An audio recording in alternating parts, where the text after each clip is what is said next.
Добро вечер од Вашингтон. Ова е Newsflash, ТВ журналот на гласот на Америка на македонски. Со вас во наредните 8 минути ќе биде Ведран Андоновски.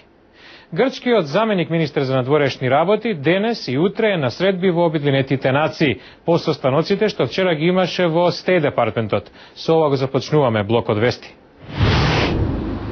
Димитрис Друца според најавите во четврток ќе се сретне со генералниот секретар на Обединетите нации Бан Ки Мун. Стејт департментот соопшти дека вчера со државната секретарка Хилари Клинтон и заменик секретарот Џејмс Стајнберг разговарал за случувањата на Балканот и Кипар. Друца во интервју за грчко-американскиот весник Етникос Кирикс коментираше дека одлуката на Вашингтон да ја признае Македонија под уставното име ја комплицирала ситуацијата и ја повтори грчката позиција за едно име со географска одредница во спорот околу името.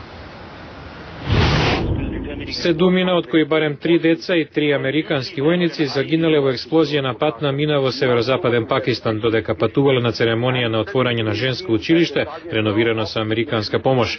Во нападот биле повредени над 60 лица, соопштија пакистанските власти. Кина, цитираме, решително се противи на каква и да е средба меѓу американскиот председател Барак Обама и духовниот водач на Тибет Далај Лама, соопшти Министерството за надворешни работи во Пекинг. Кина и понеделникот предупреди дека таквата средба би ги нарушила билатералните односи. Портпарол на Белата куќа истиот ден потврди дека Обама планира да се сретне со Далај Лама, но не прецизираше кога.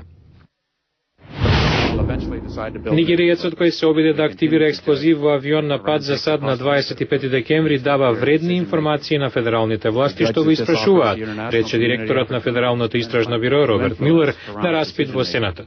Директорот на Националното разузнавање Денис Блер во истата прилика кажа дека е известно дека Ал-Каида ќе се обиде да ги нападне сад во наредните 3 до 6 месеци. Економската криза беше инспирација уметниците Грегори Холм и Метју Редин буквално да оковаат во мраз напуштена куќа во Детройт. Инсталацијата, според авторите, има за цел да го сврати вниманието на економските потешкоти за жителите во градот, каде кризата стави катанец на илјадници домови.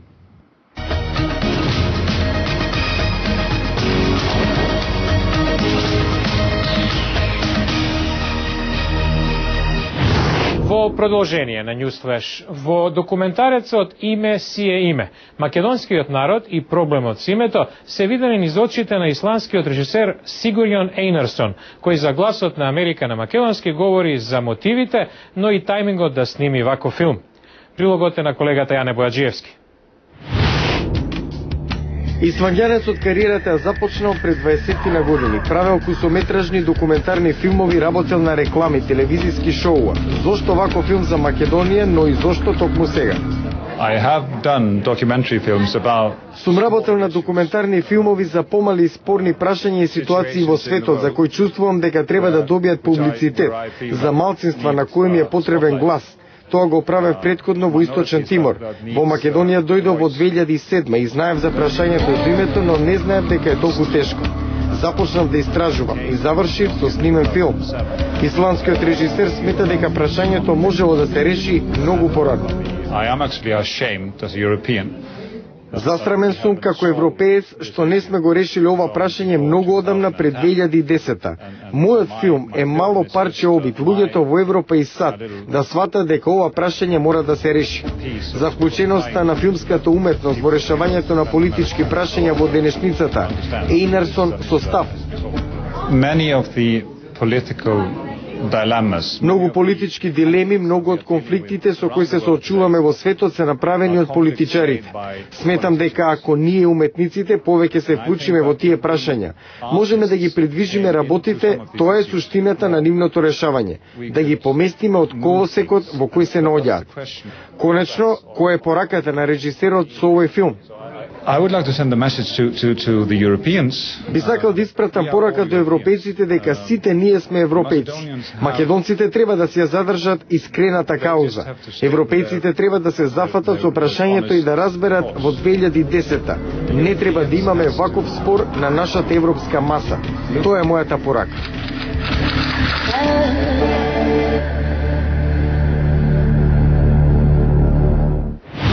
Неодамна во медиумите во САД се појавија тврдења дека некои пациенти при скенирање со компјутерска томографија биле изложени на непотребно висока радијација, опасна по животот. Следи прилог за истражување за безбедноста на оваа медицинска процедура. Компјутерската томографија е метода што често се користи за дијагностицирање на рак. Изложува на многу поголема доза на радијација од рентгенот. Според експертски извештај од 2007 годишно во САД се вршат најмалку 62 милиони скенирања. 4 милиони од нив се на деца, кои се 10 пати поранливи на радијација.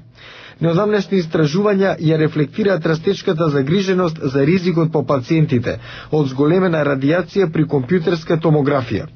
Доктор Ребека Смит Биндман од Универзитетот на Калифорнија во Сан Франциско раководеше со истражување врз преку 1000 пациенти. Некои од нив примиле 20 пати поголема радијација од другите за време на томографијата, а за истата состојба. Нема стандарди што ќе кажат ова е дозволено. Не, нема контрола во оваа област. При скенирањето со компјутерска томографија радиологот решава за потребното ниво на радијација. Медицински физичар го калабрира скенерот, но никаде на екранот не стои колкава радијација примил пациентот. Членовите на Американското здружение за радиологија се загрижени за проблемот. Портпарол наведува дека томографијата често се употребува во приемните оделенија за итни случаи, бидејќи резултатите може да се прочитаат побрзо од другите тестови, како ултразвукот и магнетната резонанца, што не користат радијација. Експертите советуваат, прашајте го лекарот дали е воопшто потребен тест за радијација, а доколку е, колкава. Со порака и до лекарите, дали зададената доза радијација е точна. Утре во News Flash, со цуцва на компјутер и најмалите користат интернет.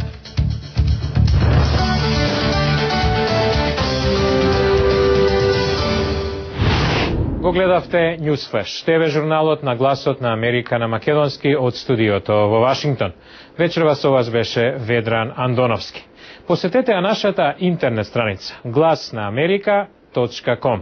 Ви благодарам на вниманието. Пријатна вечер.